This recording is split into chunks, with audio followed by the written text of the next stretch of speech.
A homeless man walked past a luxurious mansion every day until one day he saw his brother, who had been missing for 10 years, in the window. Brothers Manuel and Luis Cabello had been inseparable since birth. They were twins, and everyone noticed their special bond from an early age. It seemed that the boys understood each other without words. The brothers were always interested in each other and never bored. They shared a room and toys, and if one of them was sad, the other would immediately start comforting him. Manuel and Luis lived in a small picturesque town at the foot of the mountains. Their parents, Pedro and Maria, were simple but hard-working people. The father worked at a car wash, while the mother took care of the household and grew vegetables that she sold at the market. Manuel and Luis loved adventures. When they were 6 years old, they began exploring the area around their house, which was on the outskirts of town. The brothers would crawl through a hole in the fence and wander through a vast field that stretched all the way to the forest. They built shelters out of branches, gathered bouquets for their mother, and raced each other. Every day was filled with new adventures. One day, near the forest, they found an old abandoned mill. Inside, someone was singing loudly. At first, Manuel and Luis were a bit frightened. They thought it might be a ghost. From their old grandmother, who used to visit them on weekends but had since passed away, they had heard many stories about ghosts, the dead, and spirits dwelling in the mountains, by the river, and in the forest. However, the voice coming from the mill was very cheerful and lively, so the brothers decided it couldn't belong to the other world. They bravely entered and saw a little girl about their age. She had curly hair tied into tight pigtails and large brown eyes that looked at the brothers with surprise and curiosity. The girl was sitting by the window, brushing the long blonde hair of her doll. "Who are you?" Manuel asked the girl. "My name is Gabriel," she replied with a clear voice. "But friends and family call me Gabby." The brothers introduced themselves. "Nice to meet you," Gabby said politely, continuing her task. "What are you doing here?" Luis asked shyly. He had never interacted with the opposite sex before. "I live nearby," the girl said. "And I often come here to play house." "This is a nice place," Manuel said. "Luis and I want to play here too." Gabby shrugged and replied, "Why not? I don't mind. But we need to become friends." Manuel and Luis looked at each other. "Why not?" Luis said with his eyes, and Manuel nodded. "We agree to be your friends," Manuel declared. Gabby smiled happily. From then on, the boys and the girl became an inseparable trio. They met every day at the old mill and invented the most unusual games. The brothers decided to turn Gabby's house into a secret base that no one else should know about. They brought their treasures there, old coins their uncle had brought from various countries, colorful stones, and even a rusty compass they had once found in the garden. Gabby brought smooth-colored glass pieces and seashells she had collected at the shore when she went to visit her cousin at the sea. After meeting Gabby, the boys' lives were filled with even more joy and interesting moments, but eventually, it was time for them to go to school. Their aunt was a teacher at a school that was quite far from their home. Manuel and Luis's mother wanted them to attend there, and their father drove them to school every day in his truck.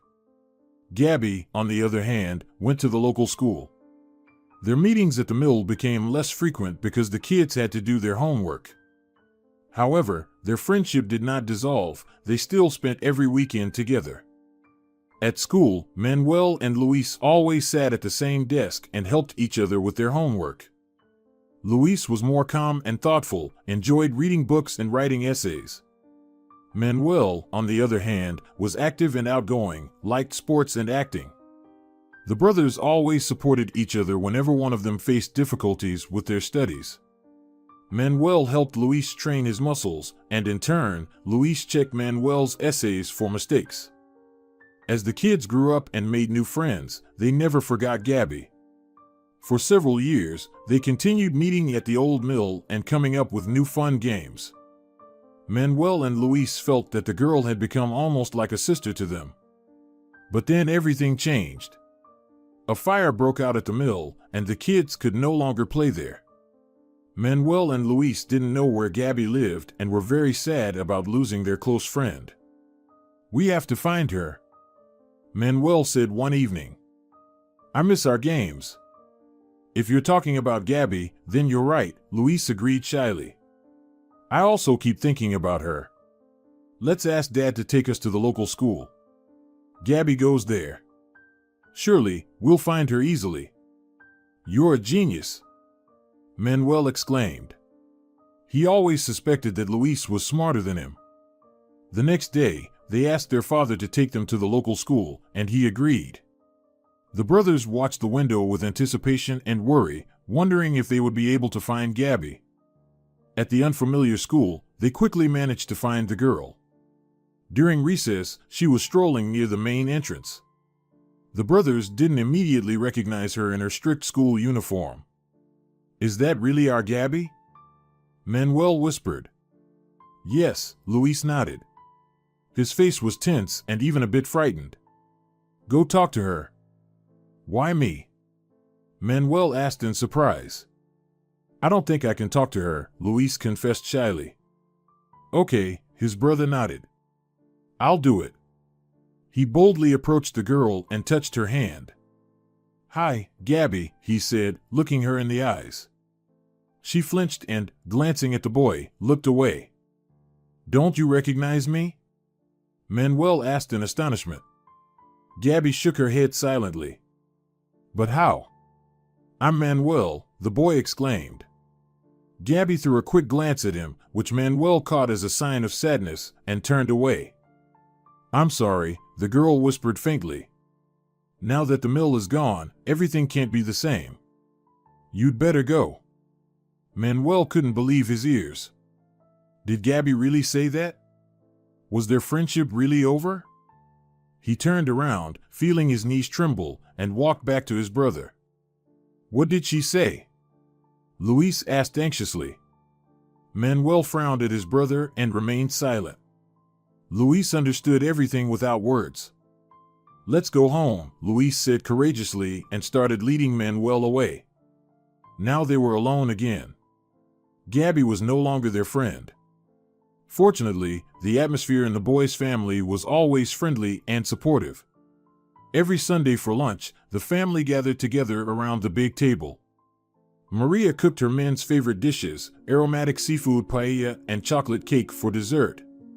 After lunch, Pedro told his sons and wife stories about his childhood and adventures from his youth. He had traveled a lot when he was younger.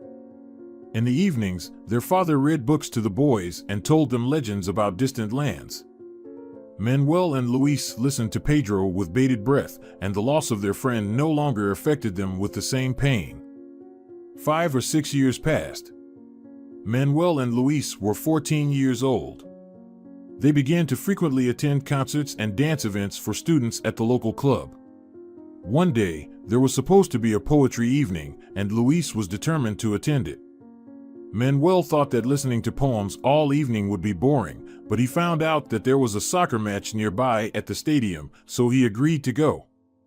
Their father drove them to the club and promised to pick them up in the evening. The brothers waved goodbye to Pedro and then parted ways. Luis went to the poetry evening, while Manuel went to watch the soccer match. When Luis entered the hall and took his seat, he was enchanted by the magical atmosphere created by the organizers. They had hung golden garlands and lanterns above the stage and decorated the walls with foil stars. Luis looked around. Unfortunately, there were very few people in the hall. "Almost no one is interested in poetry," the boy thought with a sigh. "Maybe that's for the best," he whispered to himself. "No one will make too much noise and disturb others from enjoying the beautiful lines." At that moment, another audience member entered the hall. Seeing her, Luis flinched in surprise. It was Gabby. She was wearing a white dress with puff sleeves, to which she had pinned a brooch in the shape of a soft pink peony. Her sandals were also pink, and she held a small beige handbag. Gabby's hair had grown and now fell in a free wave almost to her waist. Luis watched the old friend with bated breath. He was amazed and astonished at how much Gabby had changed. She had turned into a real beauty. The girl felt Luis's gaze and looked him in the eyes. The boy smiled shyly. He didn't know how to act and wished Manuel were there. Manuel would definitely have figured out what to say and do. Should he greet Gabby? Or should he turn away? After all, she hadn't wanted to be friends with them. However, Luis didn't have to ponder for long, as the girl herself walked over to him. Approaching, she nodded towards the seat next to the boy and asked, "Is this seat taken?" Luis silently nodded in response and even moved a little to invite the girl to sit. Gabby adjusted her dress and carefully lowered herself into the chair. "You're Luis, right?" she asked. The boy remembered that the girl always managed to distinguish them even when they tried to confuse her. Yes, Manuel sometimes played tricks on Gabby and asked Luis to wear his clothes, but they never succeeded in fooling their friend. Yes, Luis admitted, knowing that he wouldn't be able to pretend to be his brother this time. Why did you want to do that? Luis didn't know, but he suspected that being in Manuel's shoes might make it easier for him to start a conversation with Gabby. "It's good that you didn't try to deceive me," the girl said, as if reading his thoughts. Luis didn't understand how she managed that. Gabby looked into his eyes. "You don't need to pretend to be someone else," she said. "Just be yourself." Hearing this, Luis felt himself relaxing. "How did you guess that I'd like to be Manuel for a moment?" he asked. Gabby smiled. "I know you well," she replied. "We were friends, after all. And it seems that nothing has changed in all this time." Luis shook his head. "But you," he said, marveling at his own boldness. "What about me?" Gabby raised an eyebrow in surprise. "You've changed," Luis concluded. "You've become so beautiful." Gabby blushed. "Thank you, Luis," she whispered and, blushing, took his hand. The boy flinched, feeling as though an electric charge had passed through him. "I missed you so much," Gabby confessed softly. Luis didn't have time to respond. The lights in the hall went out, and the host of the evening appeared on stage. He warmly greeted the audience and invited the first poet to the stage, who was expected to captivate everyone with his lyricism. The evening, full of enchanting poetry, was magical, and Gabby did not let go of Luis's hand for a moment. When they left the club, the boy was still under the impression and didn't immediately remember that he had agreed to meet Manuel at the entrance to the stadium. "Luis, I'm really sorry for how things turned out," Gabby said. "I truly regret that I ruined our friendship." The boy looked her in the eyes. "I understand," he replied quietly. At that moment, he heard some laughter. Turning around, he noticed a group of boys about their and Gabby's age nearby. "A couple of lovebirds," they shouted. "They're going to start kissing now. Come on, Gabby, show us what you've got." Gabby blushed and covered her face with her hands. "Who are they?" Luis asked. "My classmates. They always tease me." Luis knew he needed to protect the girl, but didn't know how to do it. He had a lump in his throat, making it hard to say a word. The boys continued to taunt Gabby, and anger grew inside Luis, but he couldn't let it out. Fortunately, at that very moment, he heard a familiar voice. "What are you bothering her for? How dare you speak about her like that?" Luis turned around. Manuel was approaching quickly. His face was twisted with anger, and his fists were clenched. "Manuel," Gabby gasped quietly, opening her eyes for a moment. "I'm scared." But there was no need to fear for Manuel. He knew how to stand up for himself, and although there were more boys mocking Gabby, they immediately sensed that they were facing a tough and strong opponent. "And what do you care about her?" one of them challenged. "Maybe they're both planning to marry her," another one laughed, and at that moment, he felt a powerful punch in the jaw. Manuel didn't wait or plead. He knew that only strength could put the bullies in their place. "Hey, he's fighting," someone shouted. A scuffle broke out. The boys pounced on Manuel from all sides. Gabby screamed. Luis knew he needed to help his brother, but didn't know how to fight. Fortunately, at that time, their father arrived at the stadium. "What's going on here?" he shouted, jumping off the truck step. "Let go of my son." He quickly stopped the fight and made the boys leave. Manuel was holding his nose, which was bleeding. Luis looked anxiously at his brother, while Gabby was crying. "I'm sorry, Señor Cabello, it's all my fault," she said softly. "Who is this girl?" Pedro asked sternly. "Our old friend Gabby," Luis replied. "Remember, we used to visit her school." Their father nodded. "We need to go home," he said, handing Manuel a clean handkerchief. "But we can't leave Gabby," Luis protested. Pedro gave the girl a stern look and quickly said, "Get in the truck bed. We'll take you home." With that, he headed to the cab. Luis glanced at Gabby's outfit and ran after his father. "No, Dad. Let me ride in the truck bed." Pedro looked at his son with an evaluating gaze, then looked back at Gabby, his eyes showing disapproval. However, he didn't argue. "Do as you wish," he said simply. Pedro got into the driver's seat, with Gabby and Manuel sitting next to him, the latter pressing the handkerchief to his face. Luis climbed into the truck bed. On the way home, Gabby kept glancing at Manuel. When they reached her gate, she whispered thank you to him and jumped down. Luis wanted to get out and hug Gabby goodbye but didn't have the courage.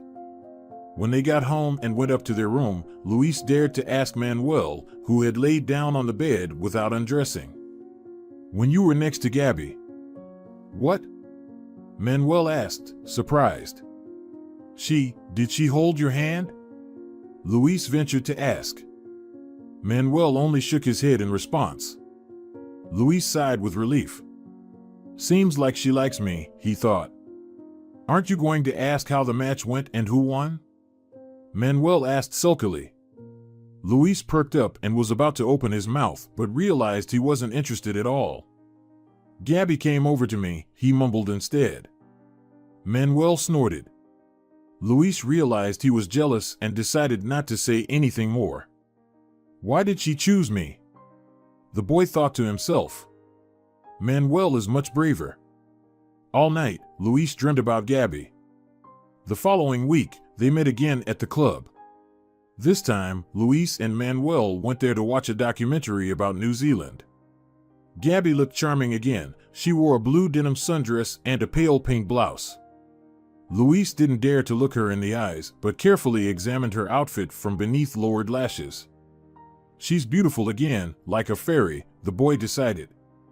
Neither the boys nor Gabby had tickets yet, so they bought 3 seats together. The girl sat in the middle. When the lights in the hall went out, Luis again felt her hand in his. He wanted to check if Gabby was also holding Manuel's hand, but it was too dark. The boy fidgeted, trying to calm down and focus on the film, but it was difficult. "No, she's only holding my hand, I'm sure," Luis decided and relaxed a little. After the film, the trio decided to take a walk and get ice cream. Manuel chose mango flavor, and Gabby and Luis both ordered cherry. "You're just made for each other," Manuel teased, and the boy and girl shyly lowered their eyes. Manuel walked a bit ahead so that Luis could talk to Gabby. Luis was very grateful to his brother for this. "I have the best brother in the world," he decided. Luis and Gabby discussed poetry, literature, and art. It turned out that their tastes matched not only when it came to choosing ice cream.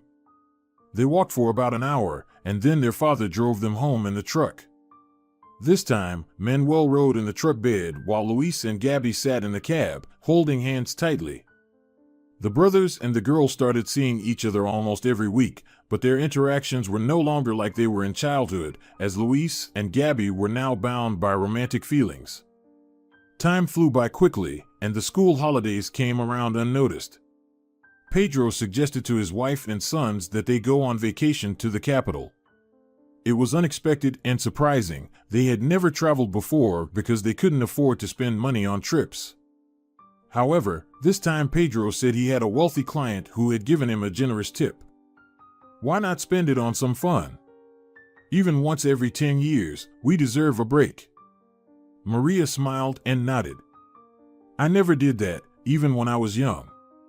But if you think we have the opportunity, why not? She said. If the woman had known in advance what would come of this trip, she would never have agreed to it. But unfortunately, no one in the Cabello family could foresee what was about to happen. Pedro bought train tickets, and everyone had to get up very early to make it in time.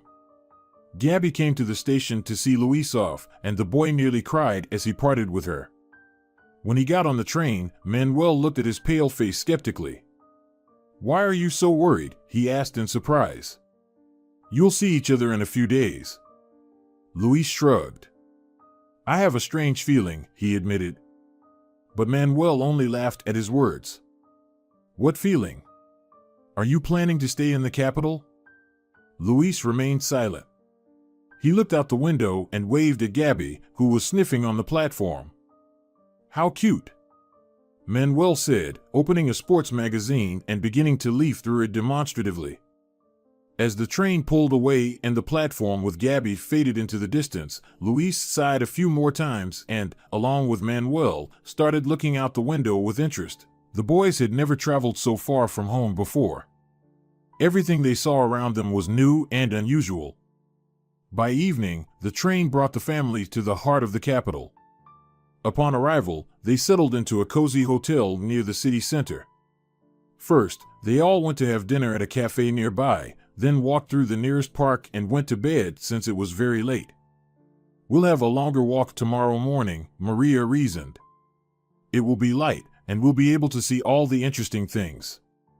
Manuel and Luis woke up very early and quickly got ready. They couldn't wait to see the skyscrapers, beautiful streets, and bridges of the capital. It's a completely different world here, Luis said thoughtfully. He already missed Gabby and regretted that they couldn't bring her along. Finally, the boys' parents also woke up, took a shower, and dressed. Together, they left the hotel and went for a walk along the central streets. The high-rise buildings, bright shop signs, and noisy streets amazed Manuel and Luis. The atmosphere of the capital was completely new and vastly different from the peaceful and slow life of their town. The Cabello family visited the main city park, where the guys and their father rowed a boat on the lake while Maria waited on the shore with ice cream. The next day, Pedro and Maria planned to visit museums. In the morning, the family went to the History Museum, where a guide gave a tour about ancient artifacts and significant historical events. After lunch, they visited the Science Museum. Manuel was thrilled with the interactive exhibits where you could experiment with various physical phenomena. Luis liked the planetarium more. It's a pity Gabby isn't here, he sighed. I could tell her about the constellations. On the third day, the family went to the theater. They chose a play about the adventures of a knight and his loyal squire. Manuel and Luis sat on the edge of their seats, engrossed in a world of adventure and heroism. After the play, the family went up to the open terrace on the roof of the theater, where they could enjoy the lights of the night city. This city is so beautiful, Maria said, enchanted, and everyone agreed with her. I don't even want to leave here, Pedro confessed. I can't wait to see Gabby, Luis sighed. I can't hear about her anymore. Manuel laughed. They stood there for a while longer, looking at the dark sky and the golden shining points of the streetlights and windows. It's a magical view, Maria whispered. Suddenly, a small star fell from the sky, leaving a pale trail as it rolled down to the horizon. A shooting star, Luis exclaimed. Let's make a wish. Each of the Cabellos pressed their hands to their chests and, closing their eyes, thought of something personal. The family didn't know that they were about to experience something terrifying very soon. The Cabellos had only one day left in the big city. In the morning, Maria said they needed to visit some local shops and buy souvenirs for family and friends. Pedro found a small antique shop where he bought an old clock for his best friend, a collector. Luis bought Gabby a drawing set and a cute magnet with a city view. Manuel said he didn't need anything and didn't want to give anything to anyone. After shopping, everyone was very tired and decided to take the metro back to the hotel. The Cabello brothers had never been on the subway before. Everything seemed very strange to them, from the wind that nearly knocked them off their feet in the passages to the almost otherworldly noise of the trains. Luis wanted to get out as soon as possible. He didn't like the subway. Manuel was curious and even took a golden token as a memento. However, he too would have preferred to be above ground. An obscure anxiety had seized his mind, and he didn't know how to shake the feeling. Maria also looked very pale. "I don't feel well here," she admitted. "We should have taken a taxi," Pedro replied, looking at Maria with concern. They boarded the train, hoping that their underground journey would soon end. However, their hopes were in vain. At some point, a strange smell emerged from somewhere, and the train was jolted by a sudden explosion. Smoke filled every available space. People were coughing and pushing, trying to squeeze their way out. Heart-wrenching screams and moans filled the air. When the explosion occurred, Manuel lost consciousness for a moment from the strong jolt, and when he opened his eyes, his family was no longer nearby. The boy tried to wipe his tear-filled eyes, but nothing helped. For a moment, he even feared he was blind, but it was the thick smoke that made people feel like blind kittens. Many tried to find their loved ones, wandering back and forth through the car and bumping into lifeless bodies. Manuel called out for Luis and his parents, but it was all in vain. They seemed to have vanished without a trace. The boy despaired. He thought it was just a bad dream that had come to him just before dawn. If he only opened his eyes, he would see Luis peacefully sleeping in the next bed. But no matter how much Manuel pinched his arm, the nightmare didn't end, only becoming more real. Eventually, the boy realized that there was no other reality left for him. All he now knew was that he had survived a terrible disaster, and his loved ones were missing. He was growing weaker from the lack of air, choking on smoke and unable to think clearly. The only thing he wanted was to lie down on the floor and forget. He didn't want to live in a world where he was the only one left from his family. At the same time, a thought kept flickering at the edge of his consciousness that Luis and his parents might also be looking for him. He had to get out. Manuel mustered his last strength and tried to find the way out of the car. He managed to do so. Then the boy simply followed the indistinct and blurred silhouettes of unfamiliar people. Thus, he found himself on the street, where the noise was unbearable. Cars were honking, sirens were wailing, and people were shouting. Manuel covered his ears with his hands and looked around for his family. However, he was surrounded only by unfamiliar faces. Manuel wanted to howl, but he gritted his teeth with all his might. "It's not the time to cry," he told himself. "You have to find them." He was almost out of strength. Manuel suddenly realized that he might be injured. He felt terribly weak, his stomach was churning, and his head was pounding with pain. However, he stubbornly continued to wander up and down the street, where the injured were sitting and lying. Manuel called out the names of his loved ones and stared painfully at faces, but he didn't find anyone. When night fell, the boy was completely exhausted. He was hungry and thirsty. Leaning his back against the wall, he closed his eyes and slid down, burying his face in his knees. "Boy, are you feeling unwell?" someone asked above his ear. Manuel struggled to open his eyelids. A caring and worried face of a young woman was looking down at him. She seemed to be wearing a nurse's white coat. Manuel barely nodded, realizing that his tongue wasn't working, his mouth was completely dry. "You need help," the woman said and turned away from Manuel for a moment to call someone. "Please don't leave," the boy silently pleaded. "Please don't leave me alone." He didn't see that two strong men with stretchers were already hurrying towards him. They placed their load on the ground and carried the boy together. As soon as Manuel's head touched the stretcher, he immediately lost consciousness. He woke up in a hospital with white walls and a ceiling. Somewhere nearby, machines beeped. A nurse in a white coat was sorting through medications on a table. "Am I injured?" Manuel asked in a hoarse voice. The nurse turned to him and smiled, looking at the boy with friendly eyes. "No, dear," she replied. "But you're severely exhausted and under stress. So, you'll need to stay here for a few days. Manuel tried to get up. But my parents and brother are waiting for me. We're supposed to leave for home tomorrow. Now the nurse's gaze was filled with pity. I'm sorry, but you've been here for a few days already, and no one has been looking for you. I'm very sorry. The nurse's words hit Manuel like a hammer. The boy slumped back onto the pillow. So, they didn't survive, he thought bitterly. His family, his mom, dad, and Luis, had died. Manuel closed his eyes, wishing only to fall asleep quickly to forget what had happened, even if just for a while. A few more days passed. No one came to see Manuel. The boy was getting better every day. He often stood by the window, looking at the gray skyscrapers, and cursed the day he had agreed to go to the capital. Everything that had happened before this white hospital now seemed like a dream. When Manuel had fully recovered, people in uniform came and, without telling him anything about his family, took the boy to an orphanage. He understood that they didn't want to traumatize him, but the silence was even worse. In the orphanage, Manuel couldn't sleep. He found it impossible to settle down due to worry and frustration. The only thing the boy could think about was his escape plan.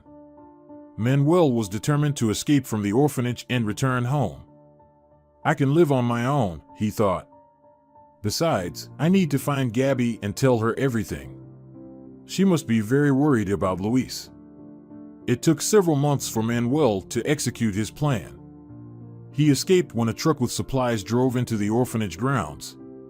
The boy hid in the truck bed and managed to leave the orphanage unnoticed.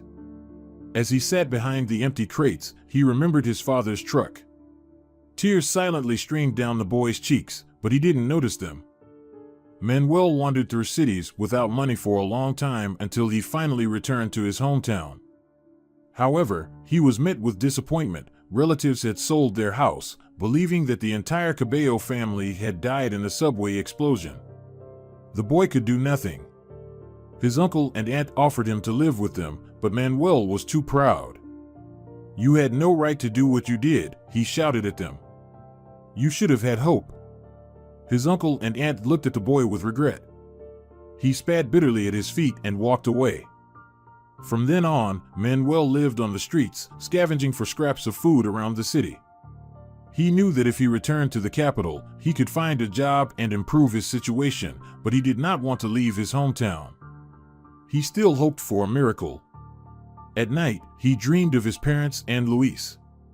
They were alive, searching for him, and at the end of the dream, they always found him. Manuel would wake up happy, but seeing the cardboard walls of the makeshift shelter he had built for himself, he would immediately return to harsh reality. Another day would begin, and he would have to fight for his survival. Manuel never saw Gabby again. He was too ashamed to face her in such a state. 10 years passed. Manuel was still living on the streets and had long come to terms with his fate. He no longer expected anything, hoped for anything. All he cared about were daily sustenance and his old, scruffy dog named Zucchini. They lived in poverty and were both very skinny. Manuel's ragged clothes hung on him like a tattered flag, and his long beard was dirty and unkempt. Manuel and Zucchini wandered around the city all day, along the river and through the parks. The young man would sit on a bench, and Zucchini would lie down beside him. Looking at the fountain streams or the river's gentle flow, Manuel reminisced about the past when he lived at home, went to school, and attended concerts with Luis. The past seemed so beautiful that he felt like reliving it daily, completely forgetting about the present and betraying the future. This could have gone on for many more years if not for one incredible event. Every day, Manuel wandered through a very wealthy neighborhood. He admired the neat houses with their luxurious facades and lush gardens. However, he did not linger there for long. That day, he was trying to leave the affluent area as quickly as possible. Let's go, Zucchini. We don't belong here, Manuel said bitterly, urging his dog along. Manuel and his dog hurried down the street when Manuel accidentally looked up and saw something that made him freeze in place. At the window of one of the mansions stood a young man, and Manuel's heart raced desperately at the sight of him. Through the glass, the stranger's face was barely discernible, but Manuel recognized the painfully familiar features: a straight nose, curly hair, thick eyebrows, and blue eyes. It seemed to the poor young man that he was looking into a mirror and seeing himself in some other reality. He could have been standing there by the window of his own home if not for the subway explosion. Yes, he could be standing like that if only he had not lost his family. Manuel stared at the young man at the window, and then a very simple thought hit him. "No, that's not me," he whispered quietly. "That's Luis." As he uttered these words, Manuel felt the icy shell around his heart crack, and hot tears flowed from his eyes. Zucchini looked at his owner in surprise. He had never seen him like this. Manuel squatted down and began to pet the dog. "Luis. It's him. He's alive. Zucchini, can you imagine? My brother is alive," Manuel cried. Then he stood up and started waving his hand with all his might at Luis. However, Manuel's brother remained motionless by the window, noticing nothing. Manuel stopped waving and scratched his head in confusion. "He won't recognize me," he thought, and then it hit him, of course. In this state. Thinking this, Manuel quickly ran down the street. Spotting the first barbershop he could find, he went inside. "Can you clean me up?" he asked, greeting the barber. The barber looked him over with a frown. "It won't be easy, but I'll do what I can," he replied. "But it won't be cheap." Manuel hesitated. "I don't have any money," he admitted, and added with a pleading voice, "but I can work for you. Please, help me. I just found my missing brother, and now I have a reason and desire to live again." The barber hesitated a bit. "Okay," he finally nodded. "For 2 weeks, you'll clean the shop, take out the trash, and help me clean the tools. But first, you need to get cleaned up. And let your dog wait somewhere far from the shop." Manuel promised to do everything the barber said. The barber gave him the address of a public shower and some money, and Manuel hurried there to clean himself up. He then returned and allowed the barber to shave and cut his hair. It took at least 2.5 hours. When the barber finished, he nodded in satisfaction. "You look 30 years younger," he said, but Manuel could see it himself. He was happy with the change, but his ragged clothes horrified him. "I need to get some decent clothes," he decided. He left the barber's shop, promising to return the next day to start working off his debt. "I hope you won't deceive me," the barber said before he left. Manuel had no choice but to nod. Outside, he looked around, confused, not knowing where to go next. Suddenly, someone called him from behind. Manuel turned around and could not believe his eyes. It was Gabby. He immediately recognized her curly hair and warm brown eyes.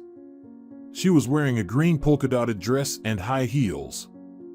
"Manuel, is it really you?" the girl asked, tears in her voice. Manuel wanted to sink into the ground when he remembered his ragged clothes. He was embarrassed in front of an old friend. "Where have you been all this time?" Gabby asked, as if 10 years had not passed. "Gabby," Manuel began, clearing his throat, but the girl did not let him finish. "I waited for Luis, but he never contacted me after that trip," Gabby said, and, blushing, added, "I came to your house, but there were strangers there. I still don't understand." "You?" "No, Gabby," Manuel couldn't hold back. "We didn't stay in the capital, and Luis, he never forgot you." "Really?" Gabby's face suddenly lit up as if from within. "Yes," Manuel nodded firmly. He was 100% sure of his words. Manuel knew his brother very well. "But where is he?" Gabby asked, looking around as if expecting to see Luis coming around the corner with 2 cups of cappuccino in hand. Then she turned her gaze back to Manuel and asked in surprise, "And why are you wearing these rags?" Gabby was asking too many questions, and Manuel was completely at a loss. "Gabby, I don't have time to explain. But you're right, I need proper clothes. If I get them, we'll head straight to Luis. Let's buy you something, Gabby suggested simply. Manuel felt awkward accepting this gesture from her, but he was afraid of missing his brother. What if he was just visiting the mansion? They needed to hurry. Manuel and Gabby went into the nearest men's clothing store and bought everything necessary for Manuel to change into. Now let's run, he said as they left the store. Grabbing the girl's hand, Manuel hurried up the street towards the wealthy district. He remembered the mansion where he had seen Luis through the window. Reaching the door, Manuel rang the bell. Does Luis live here? Gabby asked in surprise, but Manuel didn't have time to answer. The door opened, and an old maid appeared on the threshold. How can I help you? She asked and then gasped when she looked at Manuel. So I wasn't mistaken, the young man thought. There's a young man living in your house who looks very much like me, right? He asked. The old woman nodded, her astonished gaze fixed on Manuel. I'm his brother, Manuel admitted. We lost each other 10 years ago. I thought he was dead. Can I see him now? Gabby looked at Manuel with wide, astonished eyes, but he didn't take his eyes off the old woman. She nodded in response and allowed them to enter. Mr. Luis is in the living room, she said. I'll show you the way. Manuel followed the woman quickly, and upon entering the room, he saw his brother sitting on the sofa. Gabby followed him and gasped. Luis was sitting, leaning back against a cushion, staring straight ahead with unseeing eyes. Manuel and Gabby simultaneously realized that he was blind.